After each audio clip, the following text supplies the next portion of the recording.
sonra bakmış. Hemen şu zapt kردن. Ve bununla alakalı ses kaydı alınsa rahatsız olur musun? Ve mahkeme bunu reddetti, ne düşünüyorsun? اگه صدای شما رو ضبط کنن توی دادگاه از این ناراحت میشید؟ نه موقعی که دارین اونجا مثلا شکایتتون رو عرض میکنید ناراحت میشید اگه صداتون ضبط بشه؟ نه چرا؟ Hayır. Hiçbir rahatsızlık duymuyorum bunda. Ses yani sesimi kaydını alabilirler. Zapta geçirebilirler.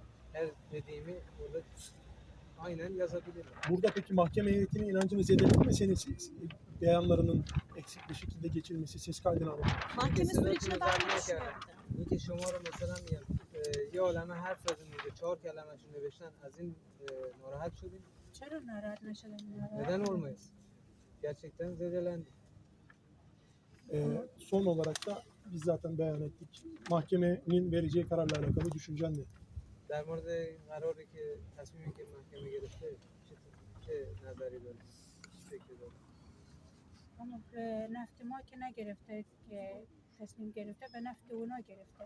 Ve nefti ma ki hiç ne gerefte. Bizim lehimize şimdiye kadar bir şey göremiyoruz. Ama erçima migim aslan bir erçima Her goş ne mikone. itiraza reddediliyoruz. Ama şirat mikone. Sürekli aleyhimize işleniyor yani. Fakat mige yine ye hayvanı kuştan. Kesi ki ye Sanki bir hayvanı hayvanı kuştan pardon öldürmüşler. Bir balış hayvanı mige. bile öldüren, yakan yargılanıyor. Yine ye adamı kuştan ye Bir khunavadar insanı kharab öldüren, kerdan ye bir aileyi, 4 ta beçe eğitim kerdan yine. Man 4 yine tane çocuğu yetim bıraktılar. Bir yuvayı yıktılar. Yani bunun cevabını verecekler.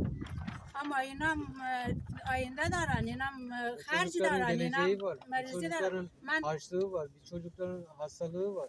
من Nasıl دو تا karşılayacak? بچه مریض دارم یکیشون tane hasta کوچیک دو çocuğum تاشون کوچیکه برای من کی کار İki میکنه tanesi küçük. انا Daha اینا çocuk. با یه حرف کوچیک میگن بیهوش شده رفت تموم شد اینجوری که نمیشه Her birbirinin üstüne atıyorlar. همش با چشم خودشون Bayıldı, میبینن gitti, öldü, yaktık.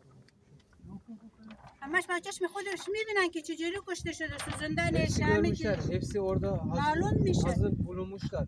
Hepsi biliyorlar ama hiçbiri اما açıklamıyor. بازم طرفدار ترکای خودشونم من یه افغانم چرا ما Ben- یا مهاجرم tabii ki. درک من گوش نمیدم Afganlı diye geçer. Afganlı'yı mahkemenin dediği gibi, mahkemede belirttikleri gibi Afganlı'yı yaktık, Afganlı'ya şey yaptık. Zaten. Aynısı. بازم Yine میگم burada da mahkemede de aynı olayı görüyoruz.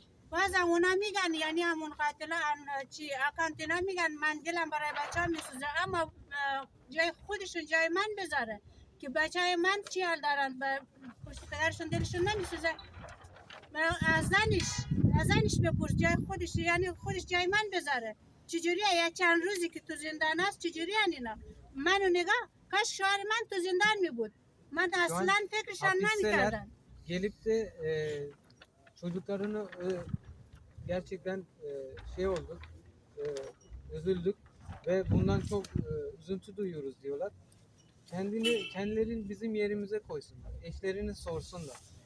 Benim yerimde olsaydı, keşke benim kocam şu an hapiste olsaydı ama canlı olsaydı diyor.